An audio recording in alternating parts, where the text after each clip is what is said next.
Dan kita sebagai para pecintanya, sebagai para penganut, pengikut ajaran Nabi Rasulullah SAW, sudah sejatinya kita berusaha semaksimal mungkin totalitas kita untuk melaksanakan syariat yang dibawa oleh Nabi Rasulullah SAW.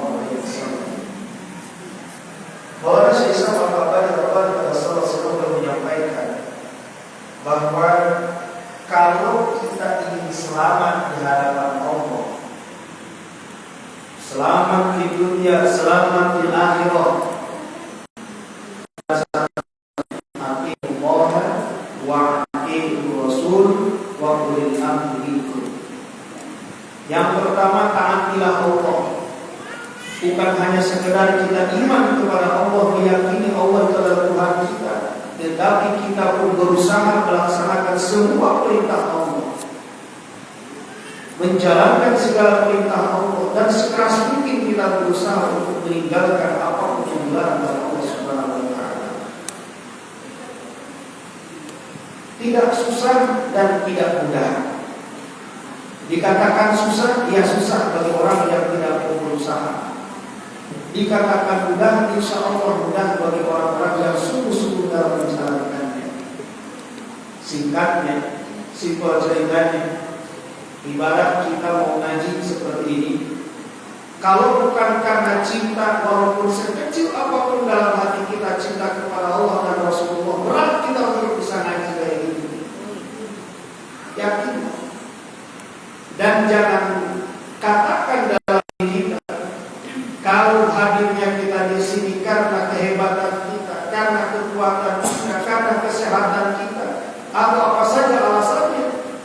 Tetapi yang harus kita selalu tanamkan dalam hati kita, berkat Allah dan izin ridho Allah Subhanahu wa Ta'ala. Kurang apa Allah Subhanahu wa Ta'ala memperhatikan hamba-hambanya? Tinggal datang, duduk, mau dia zikir, mau enggak, pahala. Betul? Makanya saya selalu katakan, ini sesuai perkataan daripada guru kita, ketika dalam satu majelis, sebagai jemaah yang baik, jangan terlalu sibuk ngurusin kiri, kanan, belakang, depan. Di samping mau ngobrol, main HP, video call berulang. Ya. Kenapa? Karena sejatinya orang datang ke majelis yang mulia itu dengan makomnya sendiri-sendiri, dengan levelnya sendiri-sendiri, tidak bisa diubah. Kan suka dengar kita kadang ada seorang jami menyampaikan, ayo sebelum kita sama-sama ngaji silakan tutup dulu HP-nya apa dulu. Gak perlu sebenarnya. Ini dalam mereka beda ya, dalam mereka beda. Biarkanlah mereka datang dengan gayanya masing-masing. Ya kan? Makanya ketika ada anak lari-lari teriak-teriak bagaimana, gak pernah saya mengikuti majelis tariqah itu, guru kami menegur anak kita, menegur orang tuanya. Biarkanlah anak-anak lari teriak-teriak, dia berzikir dengan cara begini. Tapi jangan pula ketika kita ingin ngaji, ingin zikir, akhirnya kasih HP. Itu udah salah. Tapi kalau kita suruh mereka berlari, kayak gimana? Karena kalau hati kita sudah menghadirkan Allah, mempertaruhkan hati kita kepada Allah Subhanahu wa Ta'ala, suara apapun dijadikan sebagai sarana untuk zikir kepada Allah Subhanahu wa Ta'ala. Ya, insya Allah kita sama-sama latihan ilmu. Itulah sedikit penjelasan tentang masalah atiiullah, tentang menjalankan perintah Allah Subhanahu wa Ta'ala, syariat Allah Subhanahu wa Ta'ala.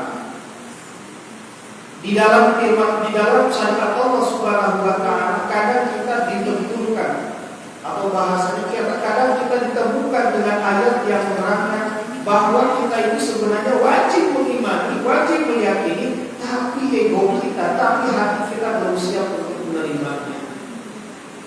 Ada beberapa ayat yang seperti itu. Mana salah satunya? Kalau di kalangan ibu-ibu seperti ayat yang menjelaskan tentang poligami. Saya yakin semuanya melalui manusia dan perempuan tidak ada yang mau dipoligami.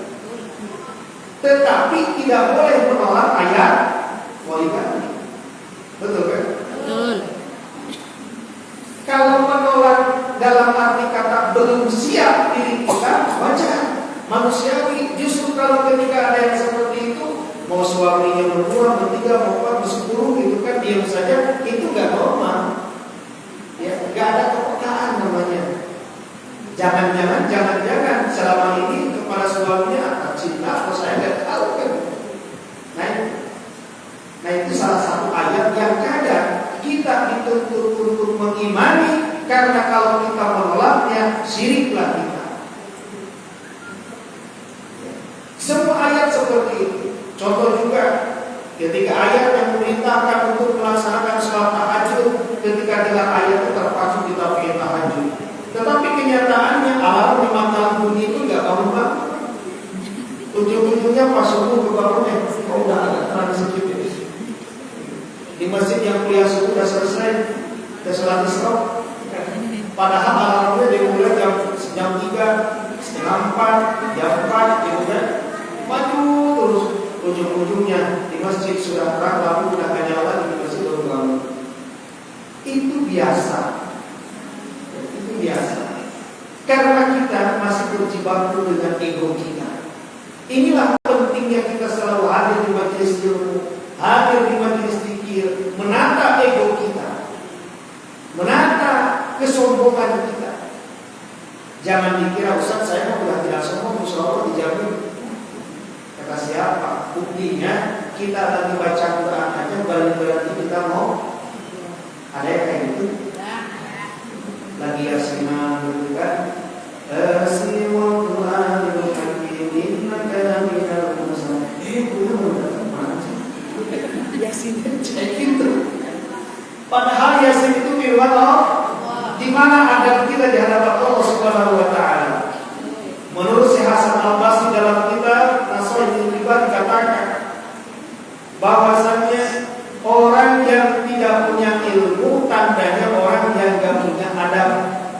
Setinggi apapun pengetahuan dia, kalau gak punya adab, nol ilmunya di hadapan Allah.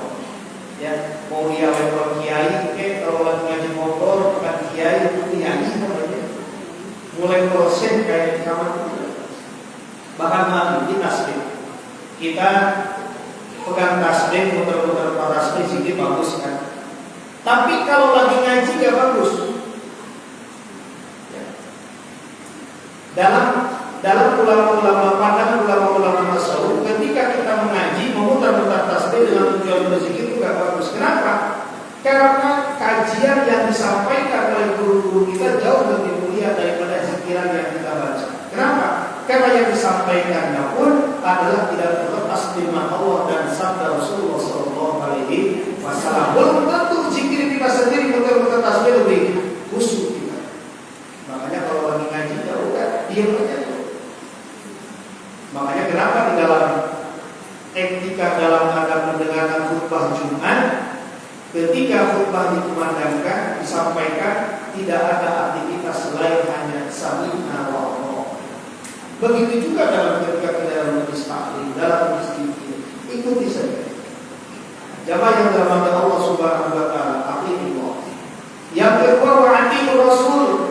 Taati baginda Rasulullah sallallahu alaihi wasallam. Di dalam Al-Qur'an dalam ayat lain dikatakan Bismillahirrahmanirrahim, qul in kuntum tuhibbunallaha fattabi'uni yuhibbukumullah. Cara kita untuk mendapatkan cinta yang hakiki daripada Allah Subhanahu wa taala, fattabi'uni, dengan mengikuti sunnah Rasulullah sallallahu alaihi wasallam. Ini kita diingatkan di bulan Rabiul Awal ini dengan kejadian yang sangat luar biasa. Apakah luar biasa? Ada syairan yang mungkin mudah-mudahan sering mendengarnya. Wahatil atyab tashku fi layalil maulidi. Artinya apa? Ya, makanya tahu kan? Begitu luar biasa, burung-burung itu yang berkicau sampai diam. Rohatil atyab, beristirahat para burung-burung, saking kagum kelahiran baginda Rasulullah sallallahu alaihi wasallam. Daun yang mau jatuh aja cinta kepada Rasul, memperingati setiap tahun, tapi kok kayak gini terus? Kadang maaf, penyelenggara acara Maulid Nabi lebih cenderung banyak berantemnya daripada isinya. Memperdebatkan bagaimana konsumsi, memperdebatkan siapa penceramahnya. Makanya jujur bunda-bunda, kalau kita memperingati Maulid Nabi, yang terbaik bukan hanya sekedar mendengarkan ceramah. Ceramah tiap hari kita dengarkan, sabda Rasulullah, kisah Rasulullah kita dengarkan. Tetapi di bulan Maulid, para guru kita menyarankan lebih memperbanyak zikir, memperbanyak sholawat, memperbanyak baca Maulid. Itu yang terbaik. Makanya kalau di majelis-majelis kita lihat di majelis para habaib, di majelis-majelis para masyayikh, jangan ceramah diisi dengan zikir, diisi dengan Maulid. Ngerti gak? Mau ngerti mau dibaca kita Maulid itu dengan berbagai Maulid yang kita baca sama-sama. Makanya jamaah yang dirahmati Allah Subhanahu wa taala, tabarukan, mari kita sama-sama, saya ada waktu kurang lebih 15 menit atau 20 menit.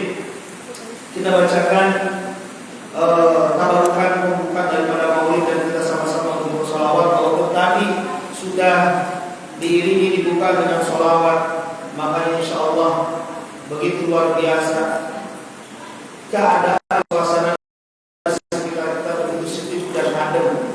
Yang keluar panas, hati kita yang masih panas.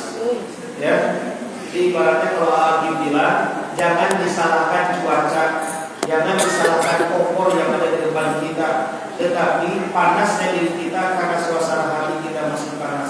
Tapi kalau kita sudah ikhlas, sudah tawakal kepada Allah, apapun yang terjadi insya Allah adem. Ya, insya Allah. Intinya apa? Ketika kita di Makatul Mukarramah yang sudah berangkat ke sana, padahal panasnya subhanallah dia lebih panas daripada Indonesia. Tapi di sana orang yang melaksanakan ibadah gak ada ceritanya. Nikmat aja.